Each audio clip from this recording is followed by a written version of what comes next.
ಎಲ್ಲರೂ ಹೇಗಿದ್ದೀರಾ? I hope ಎಲ್ಲರೂ ಚೆನ್ನಾಗಿದ್ದೀರಾ ಅಂತ ಭಾವಿಸ್ತೀನಿ. ನಾನು ಕೂಡ ಸೂಪರ್ ಆಗಿದ್ದೀನಿ. ಇದು ಬಂದು ಭಾನುವಾರದ ಬ್ಲಾಗ್ ಆಗಿರುತ್ತೆ. ಹತ್ತತ್ರ ಸುಮಾರು ಒಂದು 5 ಗಂಟೆಗೆ 10 ನಿಮಿಷ ಆಗಿದೆ. ಟೈಮ್ ಬಂದು ಈವ್ನಿಂಗ್ ಟೈಮು. ಶಿಕಾರಿಪುರದಲ್ಲಿ ಒಂದು ಸಾಲು ಮರದ ತಿಮ್ಮಕ್ಕನ ಪಾರ್ಕ್ ಇದೆ. ಸೊ ಅಲ್ಲಿಗೆ ಹೊರಟಿದ್ದೀವಿ. ಬನ್ನಿ, ನಿಮಗೂ ಸಹ ತೋರಿಸ್ತೀನಿ. ಎಂಟ್ರೆನ್ಸ್ ಬಂದರೆ ಈ ರೀತಿ ಇದೆ.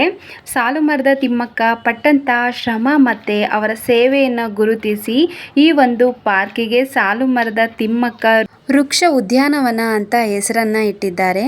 ಈ ಒಂದು ಪರಿಸರ ನೇಚರು ನೋಡ್ತಾ ಇದ್ರೆ ನಾವು ಎಷ್ಟು ಸಲ ಬಂದರೂ ಸಹ ಬೇಜಾರೇ ಆಗಲ್ಲ. ಮಕ್ಕಳೆಲ್ಲ ಆಟ ಆಡೋಕ್ಕೆ ಈ ರೀತಿ ಬಾರ್ಸ್ ಥರ ಮತ್ತು ಜಾರಬಂಡಿ ಹಾಗೆ ಜೋಲಿ ಈ ರೀತಿ ನೀಟಾಗಿ ಮಾಡಿದ್ದಾರೆ. ಆರಾಮಾಗಿ ಮಕ್ಕಳನ್ನ ಈವ್ನಿಂಗ್ ಟೈಮು ಇಲ್ಲಿ ಆಟ ಆಡಿಸ್ಕೊಂಡು ಮನೆಗೆ ಕರ್ಕೊಂಡು ಹೋಗ್ಬೋದು.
ಸುತ್ತಮುತ್ತಲು ಗಿಡ ಮರದಿಂದ ಹಚ್ಚ ಹಸಿರಾಗಿ ಈ ರೀತಿ ಇರುವುದನ್ನು ನಾವು ಕಾಣ್ಬೋದು. ಮಕ್ಕಳು ಮರಳಲ್ಲಿ ಆಟ ಆಡಲಿ ಅಂತಲೇ ಸಪ್ರೇಟಾಗಿ ಮರಳನ್ನು ಹಾಕಿದ್ದಾರೆ. ಆದಷ್ಟು ಮಕ್ಕಳಿಗೆ ಮರಳನ್ನು ಆಗಲಿ ಅಥವಾ ಮಣ್ಣಾಗಲಿ ಸ್ವಲ್ಪ ಸ್ಪರ್ಶ ಆಗಲೇಬೇಕು. ಆ ರೀತಿ ಆದರೆ ಮಕ್ಕಳಿಗೆ ರಕ್ತ ಸಂಚಾರ ತುಂಬ ಚೆನ್ನಾಗಿ ಆಗುತ್ತೆ. ಸೊ ಹಾಗಾಗಿ ಇಲ್ಲಿ ಮರಳಲ್ಲಿ ಆರಾಮಾಗಿ ಮನೆ ಕಟ್ಟೋದು ಆ ರೀತಿ ಆಟ ಆಡೋಕ್ಕೆ ಜಾಗವನ್ನು ಸಹ ಹಾಕಿದ್ದಾರೆ. ಸುತ್ತಮುತ್ತ ನಾವು ಈ ರೀತಿ ಬಂದರೆ ಒಂದು ಥಾಟ್ಸ್ ಇರುತ್ತೆ. ಸಾಲು ಮರದ ತಿಮ್ಮಕ್ಕ ಒಂದು ಇಮೇಜು ಸ್ವಲ್ಪ ಥಾಟ್ಸ್ ಇರುತ್ತೆ, ಅದನ್ನು ನಾವು ಕಾಣ್ಬೋದು.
ಅಲ್ಲ ರೀ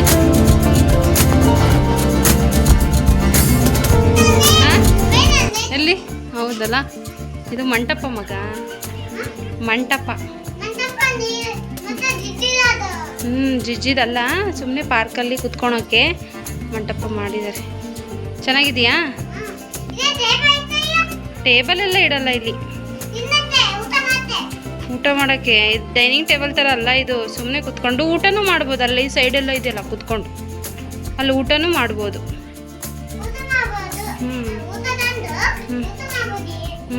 ಊಟ ತಂದು ಊಟ ಮಾಡ್ಬೋದು. ಇದಾಗಿತ್ತು ಇವತ್ತಿನ ವ್ಲಾಗ್. ಈ ವ್ಲಾಗ್ ನಿಮಗೆ ಇಷ್ಟ ಆಗಿದ್ದರೆ ಲೈಕ್ ಮಾಡಿ, ಶೇರ್ ಮಾಡಿ, ಕಮೆಂಟ್ ಮಾಡಿ. ಹಾಗೆ ಇನ್ನೂ ಯಾರೆಲ್ಲ ನನ್ನ ಚಾನಲ್ನ ಸಬ್ಸ್ಕ್ರೈಬ್ ಮಾಡ್ಕೊಂಡಿಲ್ಲ ಪ್ಲೀಸ್ ಸಬ್ಸ್ಕ್ರೈಬ್ ಮಾಡಿಕೊಂಡು ಬೆಲ್ ಐಕನ್ನ ಕ್ಲಿಕ್ ಮಾಡಿ. ನೀವು ಬೆಲ್ ಐಕನ್ನ ಕ್ಲಿಕ್ ಮಾಡಿದ್ರೆ ನಾನು ಹಾಕುವಂಥ ಹೊಸ ವಿಡಿಯೋಗಳು ನಿಮಗೆ ನೋಟಿಫಿಕೇಷನ್ ಆಗಿ ಬರುತ್ತೆ. Thank you for watching.